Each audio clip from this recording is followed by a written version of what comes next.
dengan adanya krisis ini, pandemi dengan perang, harga pupuk terus naiknya luar biasa, 200 sampai 300%. Ya tetap kita harus mengusahakan pangan, bisa umbi, bisa sorghum sekarang besar-besaran, karena ini ya food dan energi ini luar biasa. Assalamualaikum warahmatullahi wabarakatuh. Jumpa lagi dengan saya di Curhatani. Ya.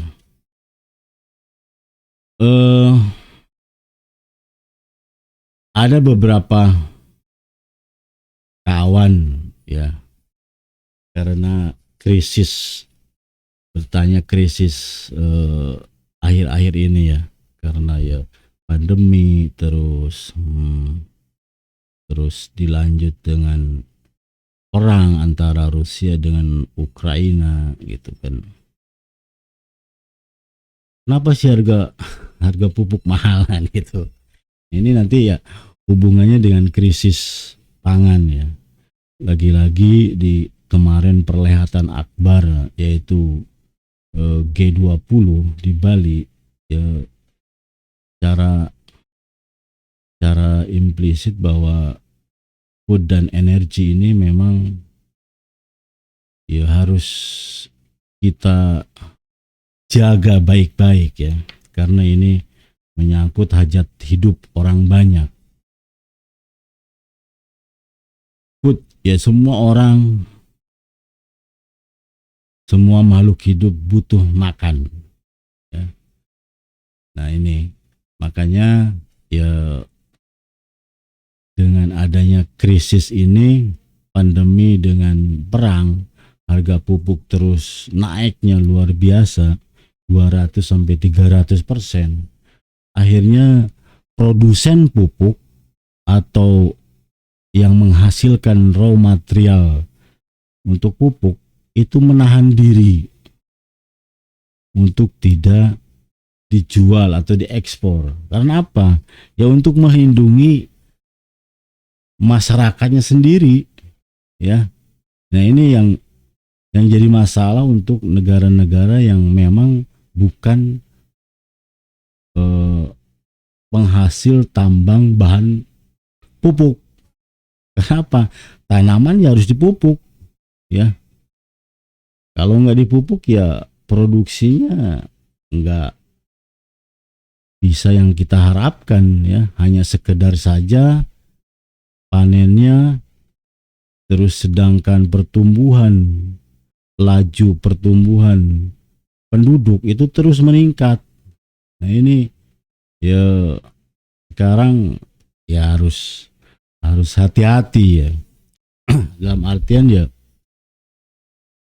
walaupun harga pupuk mahal ya tetap kita harus mengusahakan pangan, terutama tanaman pangan ya.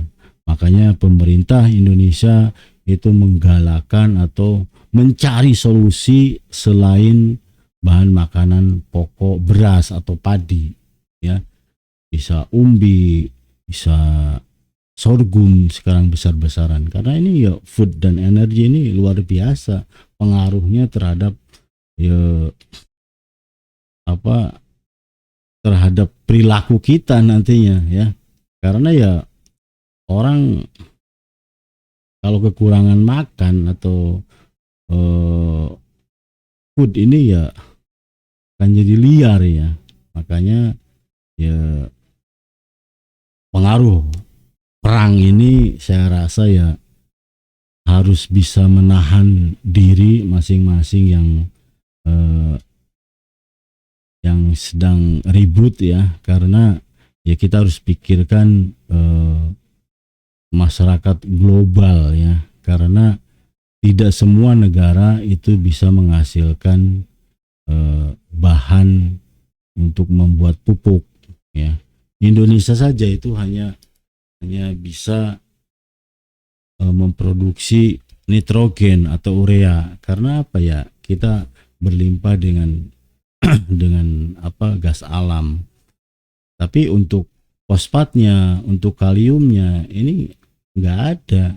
Kita harus mengimpor, sedangkan negara penghasil itu menyetop karena dia pun untuk menjaga masyarakatnya sendiri.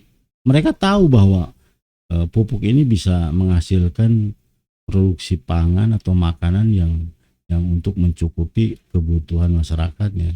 Seperti China, Rusia, Kanada, semua menahan, Jerman menahan raw material yang memang untuk bahan pupuk. Nah ini susah ya.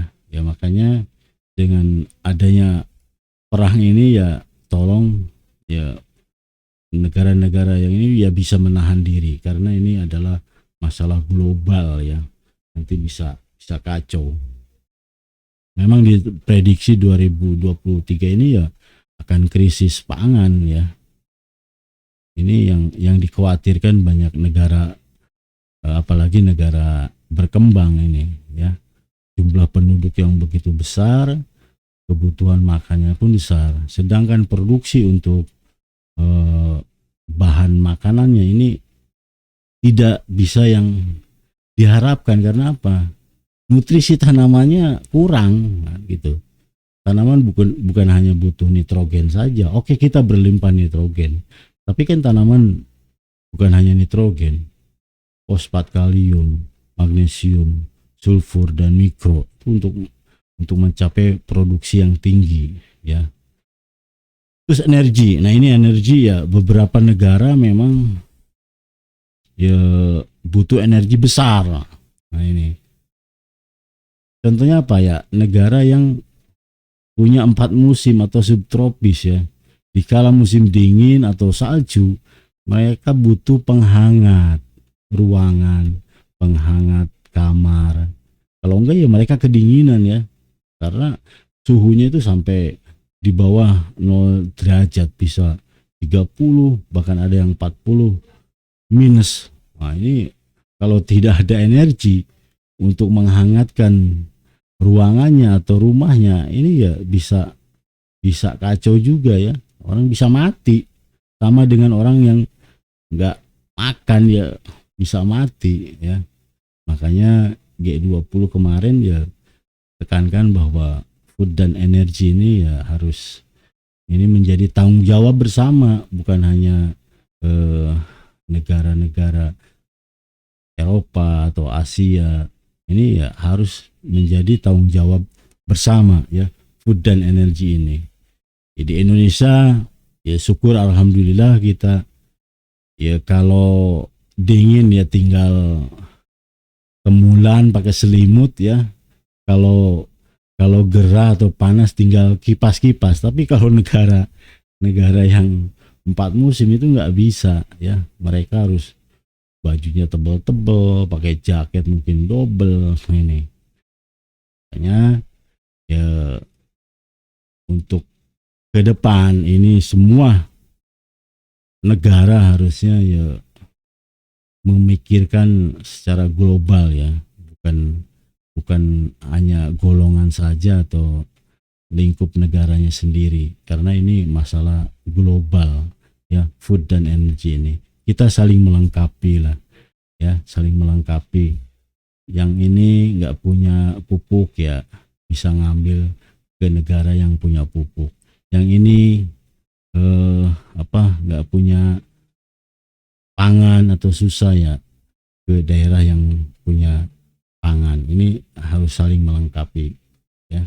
Ini karena ya food dan energi ini ya hubungannya ya dengan tanaman juga ya, dengan pupuk dan macam-macam. Ini luar biasa ya. Memang ya bukan hanya kita produksi atau nanam banyak-banyakan juga, ini ya termasuk pola hidup kita juga ya. Ya kita sudah mulai ya jangan jor-joran. Ini mentang-mentang kita batu dan kayu jadi tanaman, hantam-hantaman ya. Ya kita jaga pola makan dan lain-lain ya. Supaya karena ini global ya, bukan hanya Indonesia saja, bukan hanya Rusia saja, semua ini adalah global ya, harus kita pikirkan.